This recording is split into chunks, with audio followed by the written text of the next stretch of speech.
ৰাম নাৰায়ণ ৰাম কি?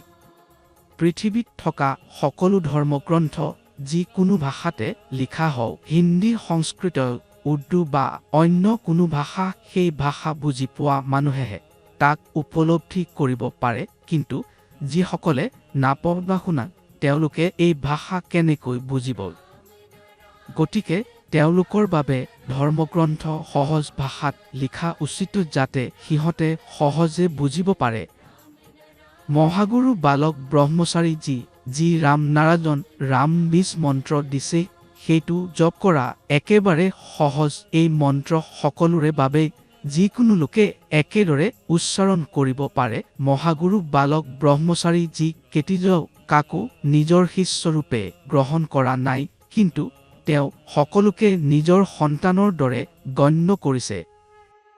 যেতিয়া মানুহে ৰাম নাৰায়ণ ৰাম জপ কৰে, তেতিয়া তেওঁ সমগ্ৰ ব্ৰহ্মাণ্ডত থকা সকলো জীৱ জন্তুৰ আহ্বান কৰে। পৃথিৱীত বহুতো ভগৱান আছে, কিন্তু আপুনি সকলোৰে একেলগে পূজা কৰিব নোৱাৰে।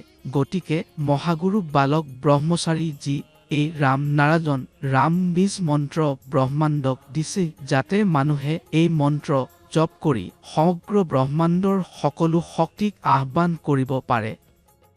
মানুহে এইটো নাভাবিব লাগে যে ৰাম নাৰায়ণ ৰাম জপ কৰিলেই কি লাভ হ'ব। কোনো লাভ ক্ষতিৰ চিন্তা নকৰি খালী মনেৰে পৰা ৰাম নাৰায়ণ ৰাম জপ কৰা উচিত। এইটো আপোনাৰ মন আৰু বিবেক জগাই তুলিব।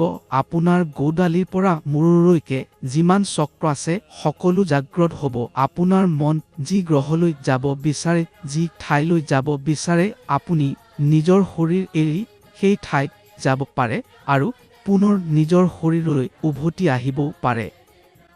ৰাম নাৰায়ণ ৰাম জপ কৰিলে আপোনাৰ চেতন আৰু বিবেক জাগ্ৰত হ'ব। আপুনি সত্য আৰু মিছাৰ মাজত পাৰ্থক্য বুজিব পাৰিব। এই মন্ত্ৰ যিকোনো সময়ত জপ কৰিব পাৰি। এইটো ডিপ্ৰেছন আঁতৰাব।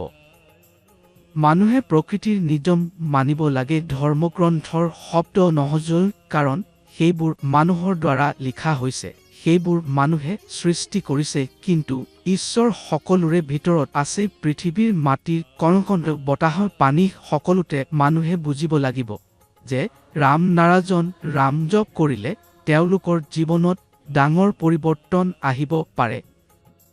সেয়ে ৰাম নাৰায়ণ ৰাম জপ কৰি যাওক আৰু জীৱনক এটা নতুন দৃষ্টি দিয়ক, য'ত কেৱল সফলতা আৰু সুখ থাকিব।